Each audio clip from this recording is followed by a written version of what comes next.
پچھلی سال جب دبئی گیا تو میں یہ سمجھتا ہوں کہ وہ ایک درویش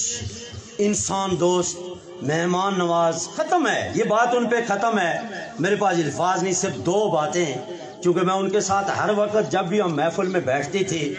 جہاں کھانا کھاتے تھے، تو ہم دو چار محفل میں وہ شعر پڑھ لیا کرتے تھے۔ تو آج انہی کے لیے میں دو چار سیف ملوک کے شعر پڑھ کے ان کو الوداع کروں گا۔ ہمارے پاس تو وہ الفاظ نہیں ہیں کہ بھائی صابر کے لیے وہ ادا کر سکیں، تو کہتے ہیں کہ نہ کر بندیا میری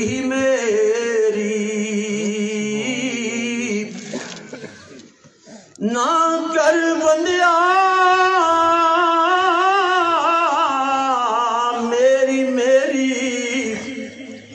اے دنیا نہ تیری نہ میری، اے چار دناں داوے میلا ہو یارو تے پھر مٹی دی ڈیری،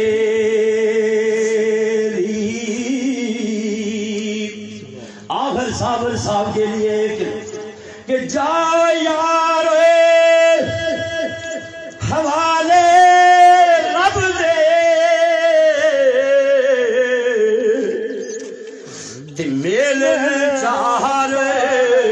دناں دے، وہی اس دن عید مبارک ہو سی، وہ جس دن پھر ملیں گے۔ آج علی سو جلدی فضا میرے بھائی، آج پتھر والے میرے بھائی، آج ریڑ بن والے میرے بھائی صابر،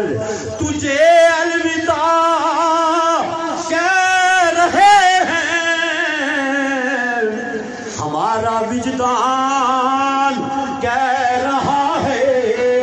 کہ تو جنت کی فضاؤں میں محمد رسول اللہ صلی اللہ علیہ وسلم کے ہاں شفاعت کا مقام تجھے ملے گا۔ ہم گواہی دیتے ہیں کہ تو انسانیت کا محسن تھا، ہم گواہی دیتے ہیں کہ تو انسانیت کا سر رکھنے والا تھا۔ جاؤ یار حوالے رب دے اس دن عید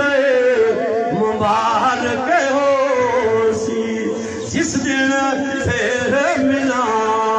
گے۔ محترم حافظ سعید صاحب چونکہ بات نہیں کر سکتے، وہ سب مہمانوں کا شکریہ ادا کر رہے ہیں۔ اس لیے اسلام میں ایڈوکیٹ لطیف صاحب،